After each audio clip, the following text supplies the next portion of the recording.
Bonjour à tous, je me présente, Olivier, mon Twitter, je le donne tout de suite, comme ça ce sera fait, c'est @auverbe62 sur donc Twitter, OVERB 62.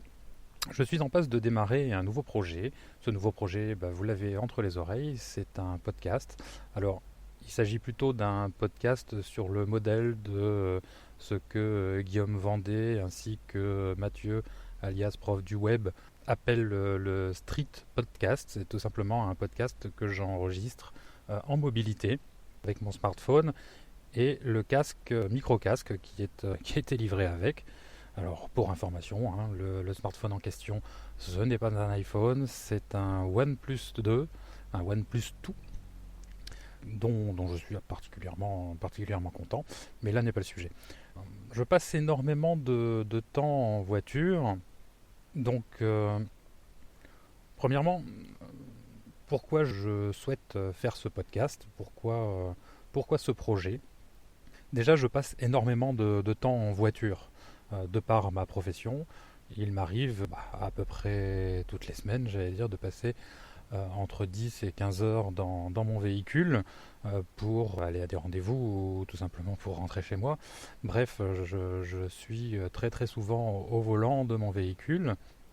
Et jusqu'à présent, j'ai beaucoup écouté de podcasts. En effet, la radio ne m'intéresse que très peu, à part écouter les informations de temps en temps. Il faut bien que j'avoue que les émissions de radio ont tendance à me gonfler. Et puis alors, s'il y a une chose que je ne supporte pas, c'est la publicité. Et beaucoup de radios sont hachées menu par des spots publicitaires, ce qui a tendance à me casser fortement les pieds.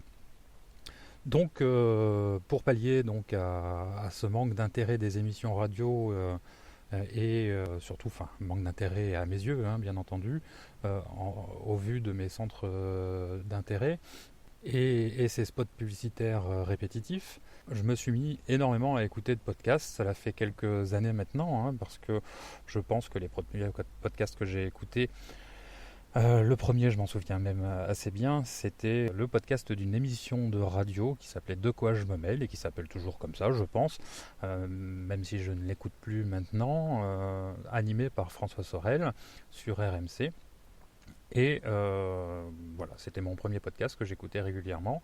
Et petit à petit, je me suis mis à écouter pas mal de choses, et notamment des podcasts indépendants qui se présentent maintenant, j'allais dire 90-99% de ce que j'écoute, des émissions que j'écoute. Parmi celles-ci, j'ai cité Guillaume Vendée à l'instant et Mathieu, alias prof du web, qui font des émissions. Alors, pour ce qui est de Guillaume Vendée, Tech Café, Nip Life, pour ce qui est de Mathieu, les Eclectic Show, enfin bref, j'en écoute beaucoup d'autres. Peut-être que j'en reparlerai dans un podcast.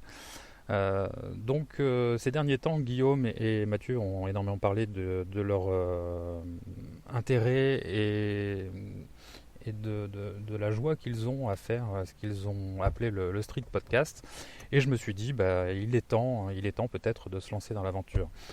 En effet, ce projet me trotte dans la tête depuis pas mal de temps, mais je n'avais jamais je n'avais jamais pris le temps de le faire. Ce projet n'avait jamais vu le jour, tout simplement parce que le simple fait de, en rentrant chez moi le soir ou au cours de la journée, sortir un micro de bonne qualité, commencer un enregistrement sous les yeux de sa famille, etc., n'était pas forcément quelque chose de naturel. Et surtout, une fois qu'on est à la maison, on a d'autres choses à faire que de se replier dans son bureau, devant son PC, pour démarrer ce projet. En tout cas, c'est ma façon de voir les choses. Et le fait qu'il parle de cette possibilité d'enregistrer ces podcasts comme ça en mobilité, ça correspond tout à fait à ce qui est possible pour moi de faire. comme je l'ai dit, pas mal de temps au volant ou simplement dans la voiture, comme là en ce moment, à attendre un rendez-vous, parce que j'aime bien être en avance, enfin j'aime surtout pas être en retard. Donc là, je suis arrivé avec quelques minutes d'avance et j'en profite pour réaliser ce premier enregistrement. Donc tant pis pour la qualité sonore, c'est la qualité sonore qui en pâtira le plus, surtout quand je vais enregistrer tout en roulant. Il y aura bien sûr les bruits de fond du moteur et du clignotant, mais je me dis que si je veux effectivement réaliser ce projet, si je veux mettre en route ce projet, eh bien il faut bien sacrifier ça. Ce sera donc la qualité sonore. Voilà, typiquement la qualité sonore qui en pâtira de ce petit bip bip correspondant à un mail professionnel qui vient d'arriver. Je vais me dépêcher d'ailleurs à couper cette sonnerie, comme ça on sera plus embêté. Voilà qui est fait. Donc je vais d'abord commencer par me présenter. Je m'appelle donc Olivier, j'ai 45 ans. Je fais partie du service commercial d'une grande entreprise et je suis responsable grand compte. Bref, ça c'est ma vie professionnelle, ce qui n'est absolument pas intéressant dans le cadre de ce podcast. Toujours est-il que je suis ce qu'on appelle de nos jours un geek. Alors moi je connaissais pas ce mot-là quand j'étais jeune, ça n'existait pas en fait, mais je me suis rendu compte que cette appellation geek, en fait c'est ce que j'étais depuis tout gamin, depuis mon adolescence. Et il n'y a que finalement que quelques années que j'ai pris connaissance de ce terme. J'étais donc ce qu'on appelle un geek sans même le savoir. Les sujets qui me passionnent, j'allais dire les trois grands sujets, voire les quatre grands sujets qui me passionnent le plus, en dehors bien sûr de ma vie professionnelle et de ma vie familiale, c'est l'informatique et la tech au sens large. Alors je ne suis pas un spécialiste, je ne suis pas à fureter toutes les nouvelles et être à la pointe. Je ne suis pas du genre à être à la pointe de toutes les nouveautés et les nouvelles tendances. Par contre, j'ai un vrai intérêt pour ce domaine-là en tant qu'utilisateur, en tant que bidouilleur. Le deuxième sujet, c'est le jeu de rôle. Je pratique énormément de jeux de rôle, j'en lis énormément et je me renseigne beaucoup sur ce sujet. Le troisième sujet, c'est la coutellerie. Et oui, c'est assez étonnant, ça n'a rien à voir avec les deux premiers. Là, on n'est plus du tout dans le domaine du geek. La coutellerie, tout simplement, je l'expliquerai un petit peu plus loin. C'est quelque chose que j'ai rencontré il y a maintenant 5-6 ans, on va dire, et qui ne m'a plus quitté. Et enfin, autre et dernier sujet, c'est ce qu'on appelle au sens large le life hacking. J'aime pas bien le terme, mais en tout cas le fait de pouvoir organiser son temps, de pouvoir réfléchir, prendre du recul sur sa vie pour optimiser et gagner du temps et de l'espace de vie pour pouvoir justement assumer toutes ses passions. Donc voilà les quatre thèmes, j'allais dire, qui seront abordés dans ce podcast. Je vais revenir sur chacun d'entre eux. Le premier, donc, la tech. Quand j'étais petit, je n'étais pas grand, ça c'est sûr, mais quand j'étais jeune adolescent, et jusqu'à maintenant, j'ai toujours été entouré d'ordinateurs. J'ai connu, mon premier ordinateur était un Thomson TO7 que mon père avait acheté pour les fêtes de fin d'année. Et petit à petit, j'ai toujours été équipé de machines et j'ai toujours été très curieux de cela. Je faisais partie à l'époque, ça existait, d'un club informatique avec des MO5 mis en réseau avec ce qu'on appelait le nano-réseau. J'ai ensuite eu un Amstrad 6128, après les premiers PC, etc. Et j'ai même vendu de l'informatique dans une entreprise du Nord. Je vendais des PC avec des systèmes de gestion, de paye, etc. J'ai même donc connu pendant cette période-là les premiers disques durs, et oui, voilà qui ne me rajeunit pas. Donc j'ai toujours été un infatigable curieux de la chose tech. Encore maintenant, je me renseigne toujours, j'ai toujours une oreille qui traîne, et puis encore une fois, le podcast m'aide bien à me tenir au courant. petite pensée au rendez-vous tech de Patrick Béja et donc à Tech Café que j'ai déjà cité de Guillaume Vendée tout à l'heure. J'essaie de me maintenir informé pardon, et de continuer à être très curieux de tout cela. J'essaie régulièrement des nouveaux systèmes d'exploitation. En ce moment, je me bagarre avec une distribution Linux parce que et surtout un PC Acer que j'ai qui se montre un petit peu revêche au fait que j'installe à côté de Windows 10 une distribution de Linux. Je suis équipé aussi de Raspberry Pi parce que c'est une petite machine qui m'intrigue et qui m'étonne régulièrement au vu des nombreux projets que l'on peut réaliser grâce à cette petite carte, ce petit nano-ordinateur. Donc la chose tech fera bien sûr partie des thèmes qui seront abordés dans ce podcast. Le jeu de rôle ensuite, là aussi ça date à peu près des mêmes années que le TO7. En 84 j'ai eu une révélation avec un jeu de rôle qui s'appelait Mega 2 même pour être précis, qui était un hors-série de jeux et stratégie, qui m'a permis de découvrir ce monde passionnant qu'est le jeu de rôle. Mes premiers jeux de rôle, donc Mega, Paranoia, Légende celtique. Et donc toute mon adolescence, j'ai pratiqué ce hobby avec des amis au collège et au lycée. J'ai fait une bonne pause pendant les années 90, tout simplement parce que j'ai déménagé. Le jeu de rôle étant un jeu qui se fait en société, en tout cas avec des gens autour d'une table, j'ai donc pendant les années 90 un peu lâché ce hobby. Et puis là, depuis 2002, on a repris avec une bande d'amis cette pratique. On a repris avec Donjons et Dragons 3 une campagne d'ailleurs qui n'est toujours pas terminée, ma foi, qui continue, qui suit son cours. On joue à des jeux de rôle assez classiques avec ce groupe d'amis. Là actuellement, on a fait dernièrement des scénarios Cthulhu. Ils m'ont demandé même pour ce vendredi d'ailleurs de préparer un scénario Paranoia. Donc vous voyez, des jeux assez classiques. Depuis 2 ans, je me suis aussi réinscrit à un club de jeux de rôle sur la région lilloise. Et donc tous les mardis soirs, j'ai le plaisir, tant que faire se peut, de pratiquer avec des gens intéressants et passionnés aussi du jeu de rôle, tout ça en club, avec cette ambiance un peu particulière des clubs de jeux de rôle. Mes tendances actuelles en termes de jeux de rôle, ce sont les jeux de rôle, le courant des jeux de rôle indépendants, mais aussi les jeux de rôle dits narrativistes ou pseudo-narrativistes. Mon vrai gros dernier coup de cœur, c'est Dungeon World, qui est un hack d'Apocalypse World. Mais bon, je rentrerai dans le détail de tout cela sans doute au cours de l'épisode à venir. La coutellerie, j'en parlais tout à l'heure, donc rien à voir avec les 2 premiers sujets. Un sujet un petit peu moins geek. Comment ça m'est venu? Tout simplement, j'ai eu la chance de pouvoir faire une formation auprès d'un artisan coutelier.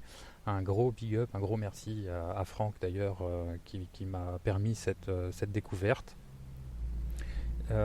J'ai toujours été, bien sûr en lien avec le jeu de rôle, été attiré par la forge, l'imaginaire et puis les possibilités qui gravitent autour de ce métier. Et donc, grâce à cette formation, j'ai appris à réaliser des couteaux, tout simplement. Bon, il fallait bien faire quelque chose.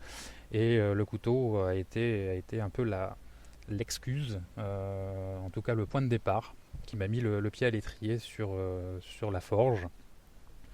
Depuis, bien sûr, j'ai développé aussi tout un intérêt de ce qu'on appelle en bon français le do-it-yourself, le débrouillez-vous tout seul, faites-le vous-même. D'ailleurs, petite référence à la grotte du barbu de l'ami Babozor, qui est toujours aussi inspirant. Donc, ça fait un peu aussi partie de cette tendance de faire les choses par soi-même, de bricoler par soi-même. J'ai un métier qui ne produit rien étant dans le commerce, on ne produit rien, on fait que vendre des choses, on ne produit rien, rien ne sort de ses mains. J'avais peut-être un manque par rapport à tout ça. Donc le fait de réaliser des choses par soi-même, de bricoler des trucs et des machins, ça fait un peu partie de ce mouvement-là, de cette envie-là, que d'avoir démarré la coutellerie. Donc ce que je fais réellement, ce sont des couteaux simples, des couteaux droits, pour l'instant beaucoup de couteaux droits. Je suis en train de faire mon premier couteau pliant.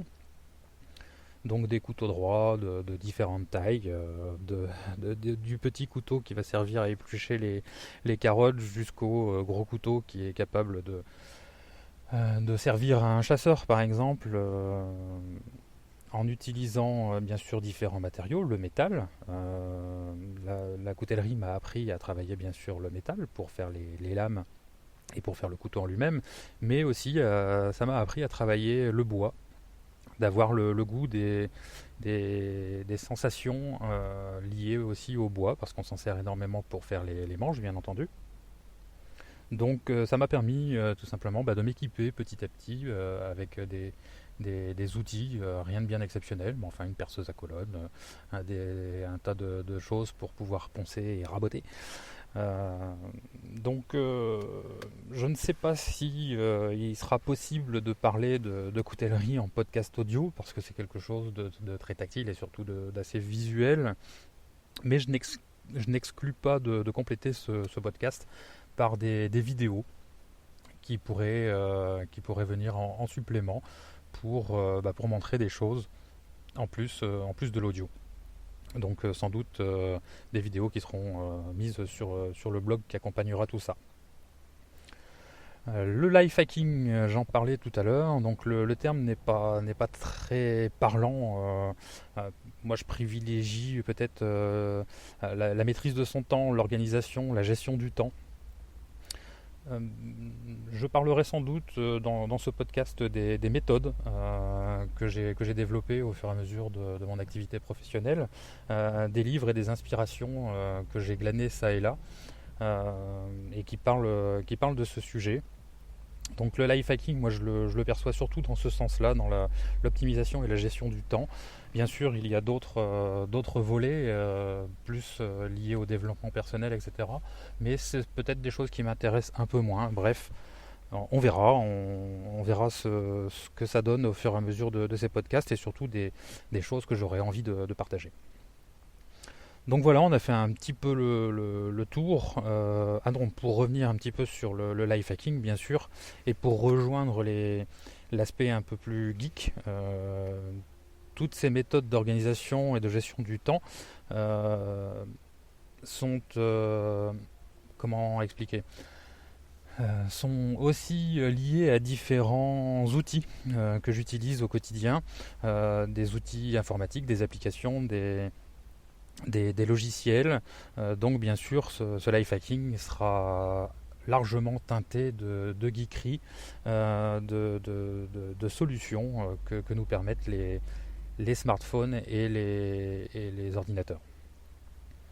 Voilà, alors j'espère tout simplement que je tiendrai un rythme de publication régulier. Je ne sais pas, pour l'instant je me lance un petit peu, comme je le disais, ça me trottait dans la tête depuis pas mal de temps. Je ne sais pas si je tiendrai le choc, en tout cas, enfin le choc, si je tiendrai la distance. J'espère que ça fera partie de mes habitudes à venir. Petite référence justement au life hacking, la puissance des habitudes. Donc on verra ce que ça donnera. En tout cas, je vais développer et essayer de faire en sorte de me donner les moyens pour tenir donc un rythme de publication régulière.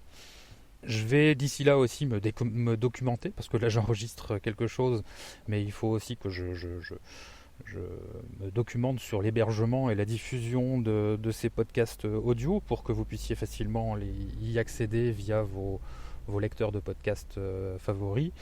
Donc il faut que je me documente sur l'hébergement, la création du blog bien sûr, pour centraliser tout ça, que ce soit les podcasts audio ou les vidéos. Bref, j'ai tout un petit boulot en amont. J'ai la fâcheuse habitude de gérer un tas de projets de front. beaucoup trop à mon goût. Ça fait partie des pistes d'amélioration que j'ai dans ma vie personnelle et dans ma vie professionnelle. Mais en tout cas, c'est sur les rails. Le projet est lancé, il est mis noir sur blanc dans les projets que j'ai à mener. Donc une fois que tout ça sera en ligne, bah, je vous remercie d'avance de faire vos retours et vos critiques à tout niveau. Comme c'est une première, que c'est un épisode zéro, un épisode pilote comme on dit, merci de faire vos retours sur et la qualité d'enregistrement, sur mon débit de parole, sur les hésitations que j'ai. Bien sûr, je ne peux que m'améliorer, étant donné que c'est une première pour moi. Donc n'hésitez pas à revenir vers moi sur les éventuels tics de langage que je peux avoir, que vous auriez décelés. Bref, je suis avide de tout commentaire. Et puis, bah, qui vivra verra. On verra si ce podcast intéresse quelqu'un autre que moi. Donc, merci de vos retours. Et puis j'espère à bientôt.